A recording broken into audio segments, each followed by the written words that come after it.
facing similar challenges, and one of the biggest, and it's what I've seen in my career, is attracting and retaining great talent, superstars. You know, superstars move the needle more than anybody else in your business, in your team, you know, whatever, in any organization.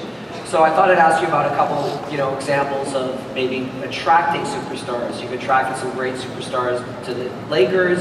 You helped in a big way on one particular guy that everybody knows in this room, on the Warriors. Maybe you could chat a little bit about that.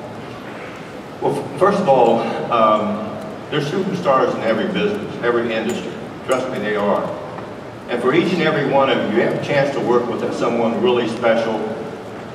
They are an enormous resource to you. Don't be jealous. Don't be envious at all. Just watch them. Watch how they work. Watch how they interact with people.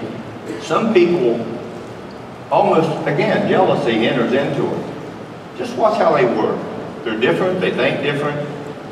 You can learn a lot from them as long as you're willing to open your eyes and ears and just listen. Some of them might say a little. Some of them might be very vocal. And that would be the advice if you have one of those superstars working for you. But professional sports, you know how many people involved in professional basketball in the NBA? Have any idea? 420. Of all the people who play basketball in the world, here in this country, it's a worldwide game today. So the criterion for making this league is very, very, very difficult for anyone unless you have a unique skill or a unique skill set. And I have been fortunate in my life to have worked with some really incredible superstars. All of them are different, but they have one or two things in common. Their minds are wired different. They see things quicker. Is anyone a fan of Malcolm Gladwell? He wrote a book called Blink. I'm a Blink person. These players, almost all of them, are Blink people. They see things that you don't see. They see them quicker. Basketball is a game of angles, okay? It's a game of knowing, being a play ahead. Just in business, if you can think ahead of someone else, you're going to beat them to the punch. These guys have it in spades. They know what the heck they're doing.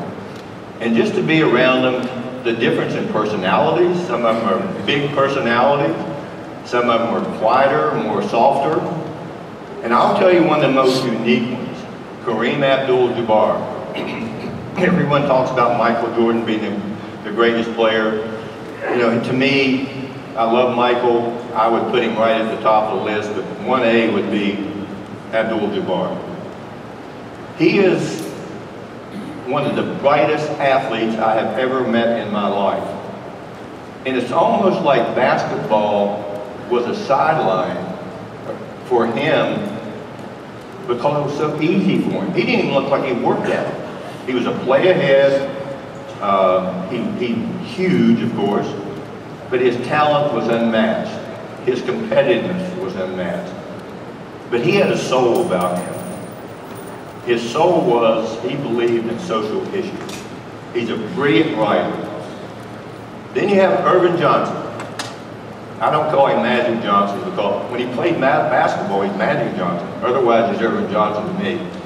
When you put a ball in his hand, there was not only something electric about him, but if you look and try to find leaders, he was a consummate leader. His personality was so big. His competitiveness was so big. Yet he was like Abdul-Jabbar in a different way. So who attracted the most people? Irvin Johnson, that big, infectious smile. But he was a real leader. I have seen so many of them in this league, and have been involved in so many of them, played against so many of them. Trust me, they're different. It's a word that people throw around too loosely in the basketball world. There's probably only 6 of them maybe in the NBA today. An all-star player is not a superstar. He's a great player, but he's not a superstar.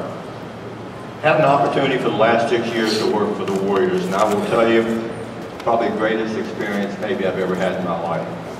because I was involved not only with a unique ownership group who had a common goal to build something special, but also players. This was the most unique group I've ever seen in my life. The nicest people, 4 all-stars on one team, which is unheard of. And how they interact together is really special. And last summer, the Warriors had a chance to do something that no one thought they could do, acquiring Kevin Durant. Trust me, this guy's otherworldly, okay? He says he's 6'9", 7 feet tall. He looks like a tarantula flying through the air. He's got about 7'4" wingspan. He's unguardable. He's unguardable.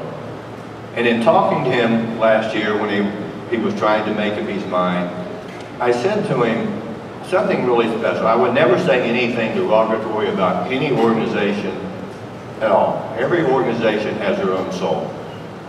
And he went from a great organization to another great organization when he came here. Everyone in this room, I'll guarantee you, you want to be looked at differently.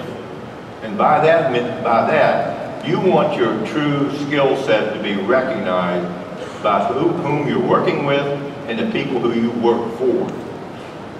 Kevin Durant was thought of solely as a scorer. He was more than that. He was a basketball player.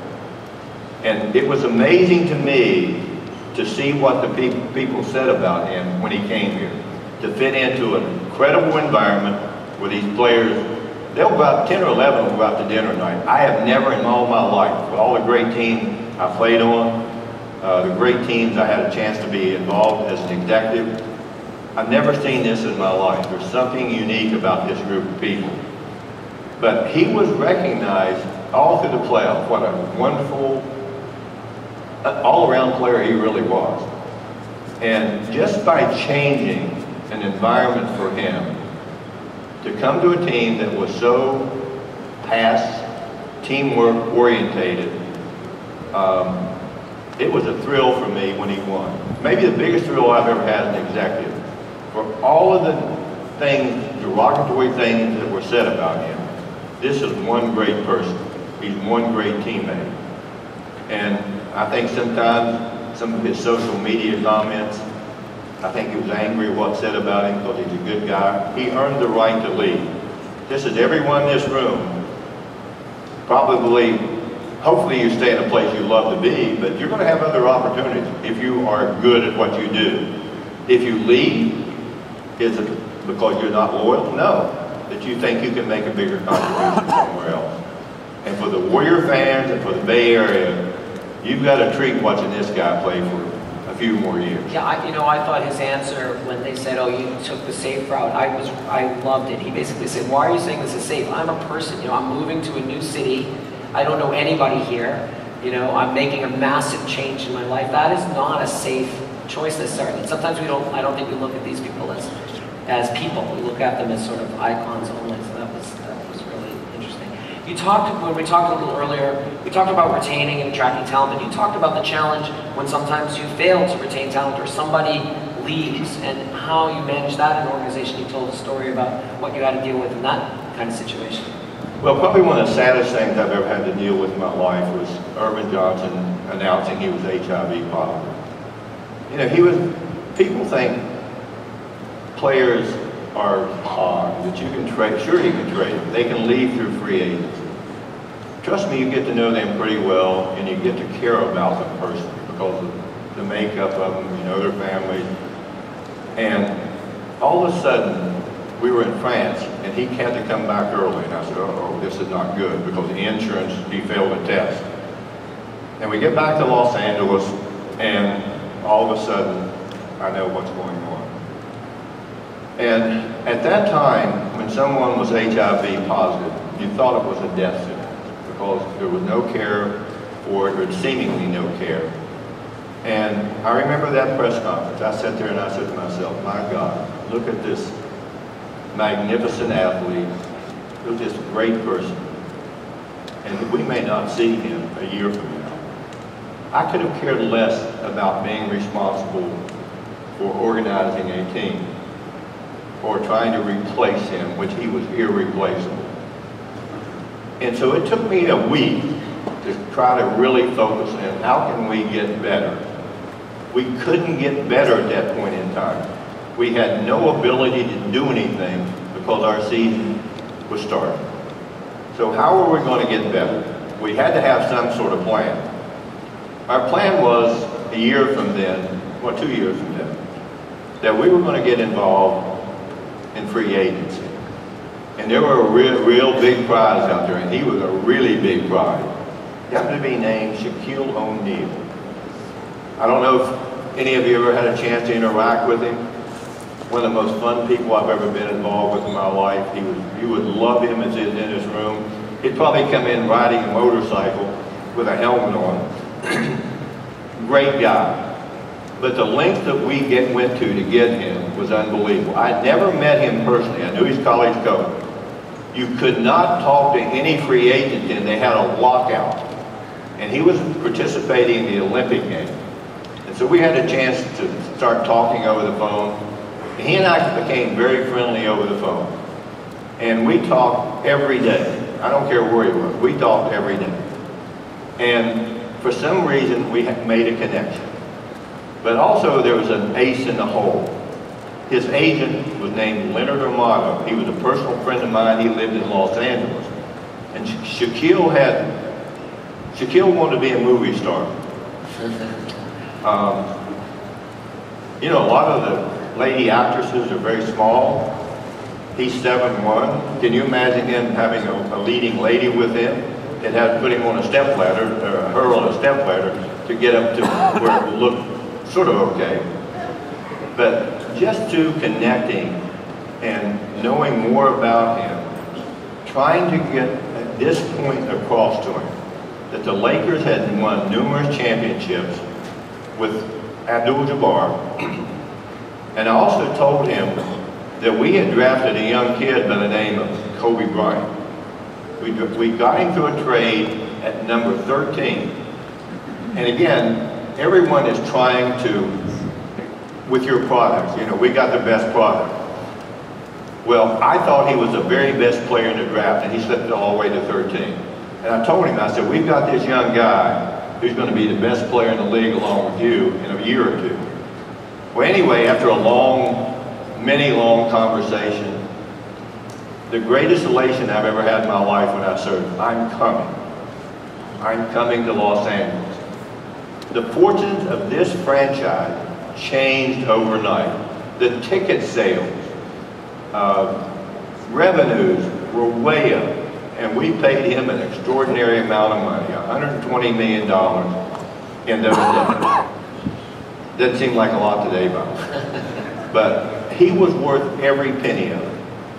And we won 3 championships with him there, and it was, again, part of the legacy of the Lakers to have these truly iconic players. And when people get elected to the Hall of Fame, I would defy everyone in this room, if you go look at the retired jerseys in Los Angeles, the greatest players who have ever played the game, truly greatest, the Lakers had more than any. And probably one of my proudest moments to watch this team through the despair of losing Irvin Johnson to our vision to building a team that the city of Los Angeles will like. One of my greatest thrills ever. Fantastic. Well, thanks so much, Jerry, and I wish you great fortune